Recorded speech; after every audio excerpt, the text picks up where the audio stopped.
आज पढ़ेंगे class 10 physics ICSE board का पहला टॉपिक, जिसका नाम दिया गया है turning effect of force. Turning effect of force है क्या, उसको जानने के लिए हम लोग सपोज करते हैं कि ये एक रिजिड बॉडी है जो कि पॉइंट ओ पे पाइवोटेड है, और हम लोग यहाँ पॉइंट पी से इसमें लीनियर मोशन कराना चाहते हैं। लीनियरली इसे मूव कराना चाहते हैं इस डायरेक्शन में इधर की, तो हम लोग फोर्स इस डायरेक्शन में लगाएंगे।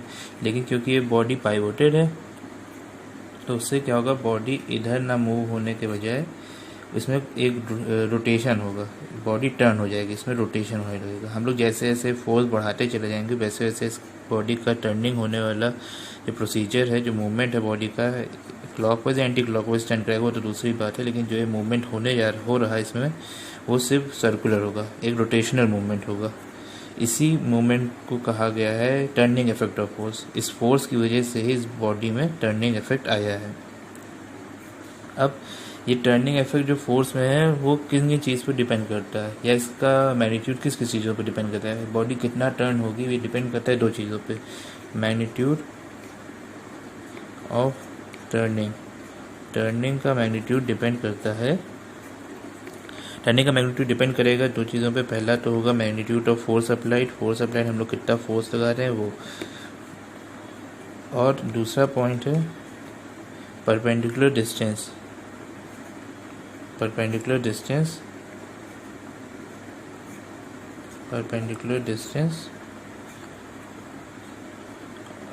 ऑफ एक्शन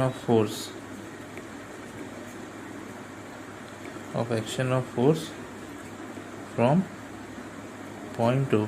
जो पाइवोटेड पॉइंट ओ है इससे परपेंडिकुलरली हम कितनी ज़्यादा दूर से फोर्स लगा रहे हैं, लेकिन स्ट्रेट। तो जितना ज़्यादा दूर से हम लोग फोर्स लगाएंगे, जितने ज़्यादा ही ये परपेंडिकुलर डिस्टेंस होगा उतना ज़्यादा हमें टर्निंग इफेक्ट मिलेगा, या जितना ज़्यादा हम लोग फोर्स लगाएं। तो हम लोग ज़्यादा टर्निंग इफेक्ट पाने के लिए या तो ज़्यादा फोर्स अप्लाई कर सकते हैं, या फिर कम फोर्स अप्लाई करके ज़्यादा डिस्टेंस पे ये फोर्स अप्लाई करें। तो दोनों केस में हमें ज़्यादा मैग्नीट्यूड ऑफ टर्निंग इफेक्ट मिलेगा। तो अगर फोर्स को F ले लिया जाए और इनका प्रोडक्ट लें इंटू OP जो कि परपेंडिकुलर डिस्टेंस है, इसी को बाद में डिफाइन कर दिया गया मोमेंट ऑफ फोर्स इसे टॉर्क भी कहा गया है। एक बार फिर से देखते हैं। एक बॉडी थी जो PO पॉइंट पे पाइवोटेड थी। हमने इस बॉडी के पाइवोटेड पॉइंट से परपेंडिकुलरली एक P पॉइंट से इस पे फोर्स लगाया। इस उद्देश्य से, इस मोटिव के साथ ये बॉडी लिनियरली आगे की ओर बढ़ेगी, लेकिन क्योंकि बॉडी O पॉइंट पे पाइवोटेड है तो इस फोर्स की वजह से क्या होगा, बॉडी में टर्निंग इफेक्ट आने लगेगा। बॉडी आगे बढ़ने की बजाय इस तरह घूमने लगेगी। तो ये जो बॉडी का रोटेशन होने लगता है उसमें रोटेशनल मूवमेंट आ जाता है, इसी को टर्निंग इफेक्ट ऑफ फोर्स कहा गया है। अब कितना बॉडी में मूवमेंट होगा, कितनी बॉडी टर्न होगी, ये टर्निंग इफेक्ट कितना होगा, ये डिपेंड करता है दो फैक्टर्स पे। एक तो फोर्स अप्लाइड और दूसरा परपेंडिकुलर डिस्टेंस मतलब line of action of force. जो एक्शन ऑफ फोर्स की लाइन है उसमें वो पाइवोटेड पॉइंट से कितनी ज़्यादा है, या कितना ज़्यादा डिस्टेंस से हो रहा है उस पर डिपेंड करती है। तो अगर फोर्स F है और ये डिस्टेंस OP है तो इनके प्रोडक्ट को आगे जाकर डिफाइन कर जाएगा मोमेंट ऑफ फोर्स, जिसे टॉर्क के नाम से भी जानते हैं। तो हम लोग सिंपली ये भी लिख सकते हैं अगर चाहें कि टर्निंग ऑफ अ बॉडी, ये भी कह सकते हैं कि turning of a body is due to the torque और moment of force acting upon it. किसी भी बॉडी का टर्निंग इफेक्ट किस वजह से होता है, किसी भी बॉडी का टर्निंग इफेक्ट एक ही वजह से होता है, वो होती है कि उसके ऊपर किस तरह का टॉर्क या मोमेंट ऑफ फोर्स अप्लाई हो रहा है। टर्निंग इफेक्ट ऑफ किसी भी बॉडी में टर्निंग इफेक्ट तभी आएगा जब उसके ऊपर किसी भी तरह का टॉर्क अप्लाई हो रहा होगा।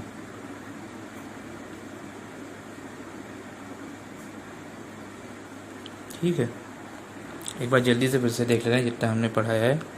एक बॉडी थी जो O पॉइंट पे पाइवोटेड थी। हमने उस O पॉइंट से किसी P पॉइंट की दूरी पे एक फोर्स लगाया, जो कि वो फोर्स क्या चाहता था, वो फोर्स चाहता था कि ये बॉडी लीनियरली आगे की ओर बढ़े, लेकिन क्योंकि O पे पाइवोटेड है तो इस बॉडी में टर्निंग इफेक्ट आने लगता है और बॉडी आगे बढ़ने की बजाय टर्न होने लगती है। तो क्लॉकवाइज या तो एंटी क्लॉकवाइज टर्न होगी, वो तो दूसरी बात। फिर ये टर्निंग इफेक्ट जो बॉडी पे हो रहा है वो कौन से फैक्टर्स पे डिपेंड कर रहा है? वो दो ही फैक्टर्स में नज़र आ रहा है, या तो फोर्स पे डिपेंड करेगा या फिर परपेंडिकुलर डिस्टेंस पे डिपेंड करेगा। तो या तो फोर्स अप्लाइड पे डिपेंड कर रहा है या फिर perpendicular distance of action of force from pivoted point नहीं, पाइवोटेड पॉइंट, जो वो पॉइंट है वहाँ से, इसी को line of action of force भी कहते हैं।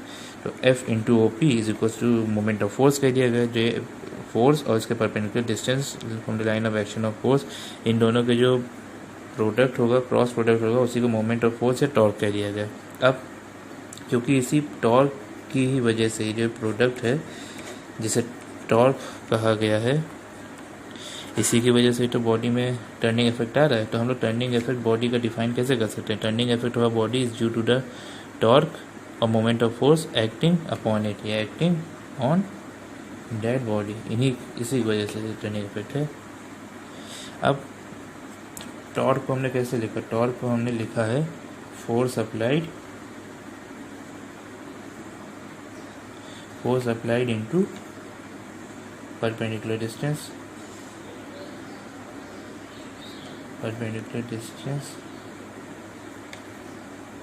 From line of action of force. अब अगर एसआई यूनिट की बात करें टॉर्क की, एसआई यूनिट ऑफ टॉर्क की बात करें तो ये किसके इक्वल होगी? SI unit of force into SI unit of distance.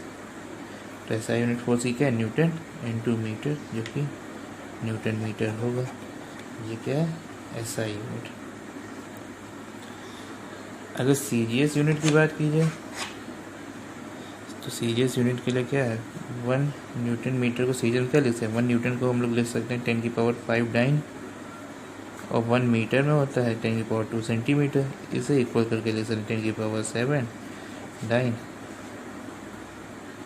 Centimetre, जो कि 1 न्यूटन मीटर हो गया। इस सीजीएस यूनिट हो गई।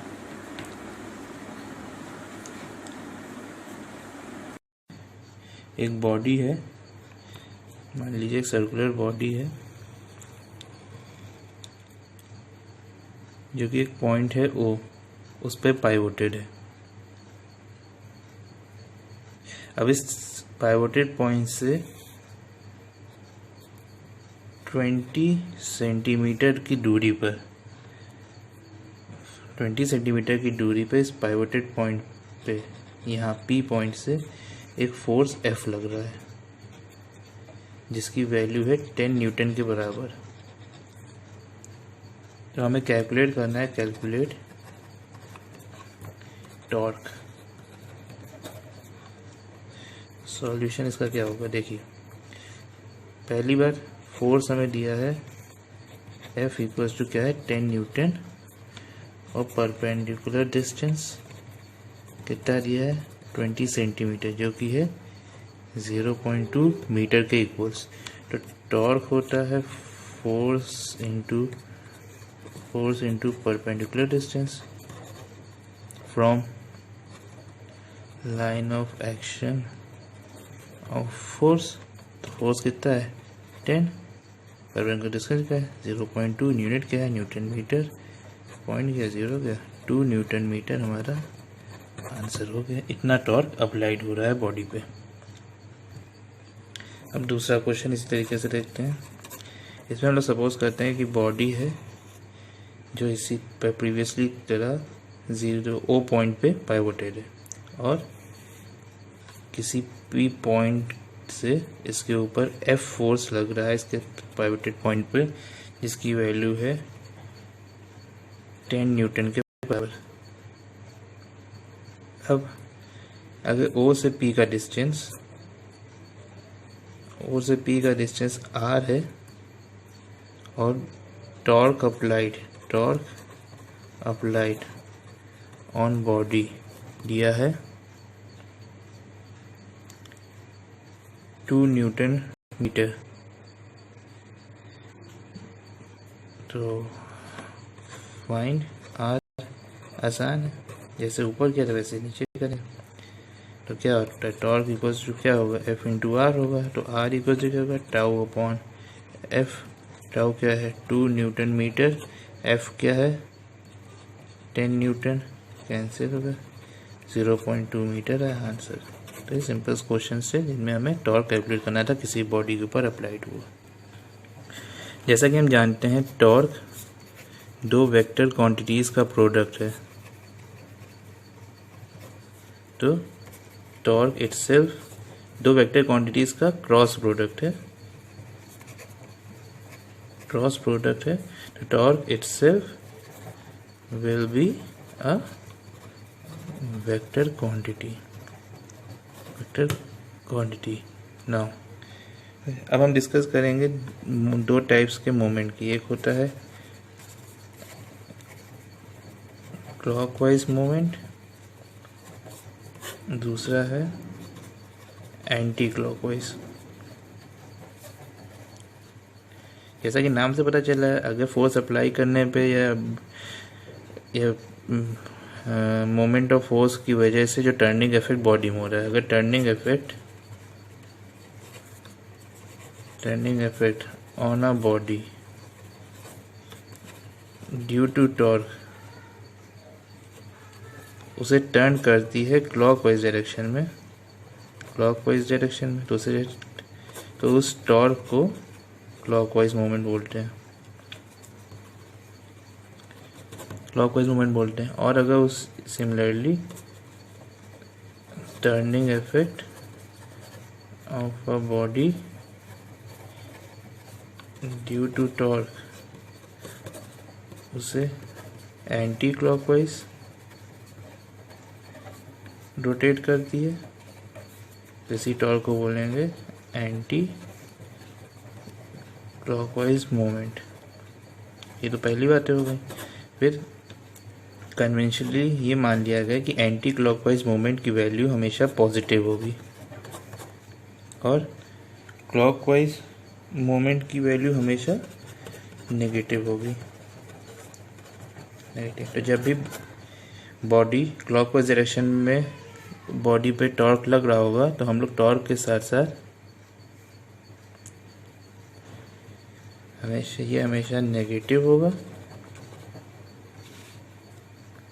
और ये हमेशा पॉजिटिव होगा।